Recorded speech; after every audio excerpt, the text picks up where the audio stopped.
다음에 여러 가지 것들이 있지만 투자 물건 선정 단계에서 개발 유망지만 선호한다. 요거에 대해서 설명을 해드릴게요. 뭐 이제 그 뒤에 있는 투자 종목을 매우 한정적으로 생각한다. 이거는 대체적으로 아파트병에 빠진 사람들한테 제가 늘 하던 소리입니다. 아파트는 제가 지금은 아파트가 많이 떨어져서 그나마 흥미도가 좀 쳐져 있는데 몇 년 전까지만 해도 앉으면 아파트 얘기하는 거 앉으면 간단하게 얘기해서 자 경매에서 우량매물은 뭡니까? 우량매물은 뭘 우량매물이라고 합니까? 경매에서? 뭔가요?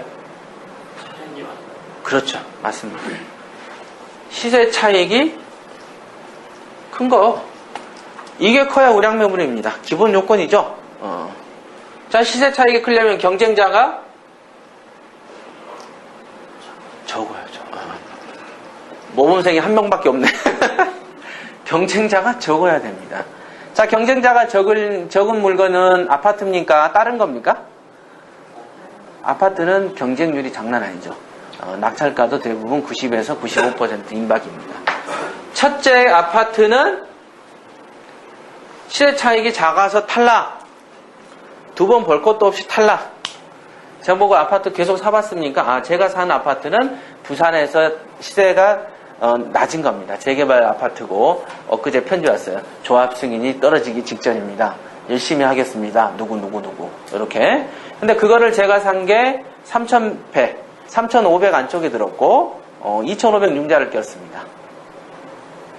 그리고는 1,500에 10만 원 받고 시세 차익은 이제 5,500짜리를 3,100에 산 거예요.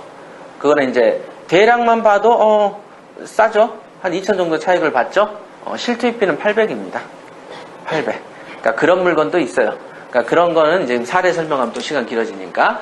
하여간 아파트는 돈이 안 된다. 그럼 왜 신문에서 아파트 그러는가요? 대한민국에서 아파트로 돈 번 사례는 버블 세븐 외에는 없습니다. 있습니까? 없습니다. 별로. 버블 세븐 얘기도 얼마 전까지 나오던 얘기죠. 처음에. 옛날에는 다 강남 서초 아파트였어요. 분당. 그죠? 그랬습니다. 근데 신문에는 아파트 그러니까 지방에 사는 사람도 아파트병에 환장을 하고 강북에 사는 사람도 아파트 그러는 거예요. 생판 안으로는 강서 한 구석이나 강동의 한 구석도 아파트 그러더라. 이상하다. 그러니까 이명박 정부가 당선될 때 원인 중에 하나가 뭐였습니까? 뉴타운을 공약해서 됐습니다. 그죠? 그러니까 전세 사는 아줌마가 뉴타운 공약했다고 이명박 씨 찍은 거라고 얘기 들어보셨어요? 전세 사는 사람하고 뉴타운하고 관계 있습니까? 없습니다. 그래도 찍습니다. 그게 일반 대중이에요. 자기하고 전혀 무관해도 누가 아파트 올랐다 그러면 자기도 아파트 그래요. 그래놓고 경매시장에 와가지고 돈이 안 벌리는 물건에 투자를 하면서 아파트 그러는 거예요. 그러니까 이 정도면 정신병입니다. 대체적으로 많은 사람들이 맨정신을 안 갖고 있어요. 아파트로 오르는 거는 대부분 강남에서도 재건축만 오릅니다. 재건축만. 분양받아서 오른 거는 몇 개 되지도 않아요. 지금 대한민국 전역을 보면.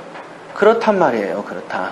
그러니까 사놓고 오르는 거를 기다리는 아파트 그거는 재건축입니다. 지금도 강남은 다 재건축이 주도하고 있는 거죠. 다 그렇습니다. 그러니까 그런데 이제 전혀 무관한 동네 살면서 아파트 환장해버리면 물론 그런 사람들이 많을수록 좋은 일이죠. 그래야 우리가 놀기가 좋으니까. 근데 하여간 아니더라. 이런 것도 종목에 대한 편견이 되게 많이 있습니다. 그 다음에 이제 있는 편견 제가 이제 설명하려고 했는 게 딱 앉으면 첫 번째 뭐 합니까? 재개발되고요. 재개발되는 좋은 자리에 좋은 물건 좀 이럽니다. 딱 앉으면 제일 먼저 하는 말이 재개발이나요? 재건축이 확장된 자리예요. 뭐 이런 표현 하죠. 그것도 얼마나 어리석은 짓이냐. 간단하게 얘기하면 됩니다. 간단합니다. 자, 한 개는 재개발이 있는지 없는지 도통 모르던 시절 한 개. 하나는 재개발이 소문이 좀 돌아요. 소문이 좀 도는 시절. 또 한 개는 재개발이 어떤 게? 확정된 지역. 일종의 뉴타운 확정이라고 보죠. 이렇게 정해져 있습니다.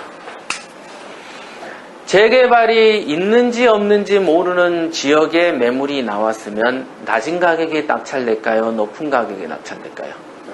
낮은 가격이죠. 관심이 없으니까 낮은 가격에 낙찰이 된다. 재개발이 이제 막 소문이 살살살 돌아요.